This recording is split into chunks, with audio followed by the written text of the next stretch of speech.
উত্তরবঙ্গের পিছিয়ে পড়া চা বাগানের যুবক যুবতীদের দু হাত এক করলেন হাকিমপাড়ার সুকান্ত বসু। এই দৃশ্যের সাক্ষী থাকলেন সকল শিলিগুড়িবাসী। ৫ জন যুবক যুবতীকে বিবাহ বন্ধনে বাঁধলেন এ শহরের সমাজসেবী সুকান্ত বসু। এই গণবিবাহকে কেন্দ্র করে সব রকমের আয়োজন ছিল সুকান্ত বাবুর বাড়িতে।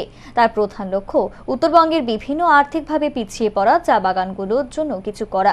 এই লক্ষ্যে অর্থের অভাবে যুবক যুবতীরা তারা বিবাহের বন্ধনে আবদ্ধ হতে পারছিলেন না, তাদের জন্যই এই আয়োজন। আমি একজন সমাজসেবী লোক। আমি বিভিন্ন ধরনের কাজ করে থাকি, ব্লাড ডোনেশন ক্যাম্প, তারপরে কম্বল বিতরণ, free medical camp.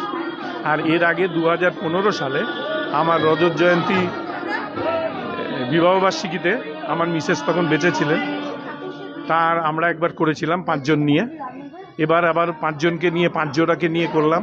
Social message সকলেরই নিজের পরে একটু সমাজের জন্য ভাবা উচিত। আমরা প্রত্যেকে যা রোজগার করি একটু সমাজের জন্য ভাবলেই কিন্তু দুস্থরা খুব উপকার। এই বিবাহের অন্যান্য অতিথিদের মধ্যে উপস্থিত ছিলেন আরও এক সমাজসেবী পদ্মশ্রী করিমুল হক। তিনি এসে এই মহান কর্মকাণ্ডে অভিভূত হন এবং নবদম্পতিদের আশীর্বাদ করে ভূয়সী প্রশংসা করেন সিসিএনের এবং এক একান্ত সাক্ষাৎকারে জানান সমাজে এই ধরনের মানুষের খুব দরকার। এটা খুব ভালো লাগছে আজকে শিলিগুড়ি সমাজপাড়ায় যে সুকান্ত বসু আছেন।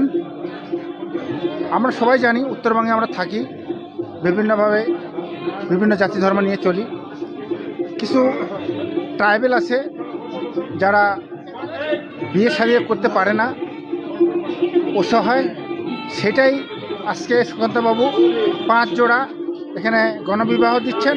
আমি খুব খুশি। সুকান্তবাবু এর আগেও অনেক কাজ করছেন, ব্লাড ডোনেশন কাম করছেন, সমাজে যে উনি একটা কাজ করতেছেন সেটাই আজকে এই উপলক্ষে আমিও আসছি।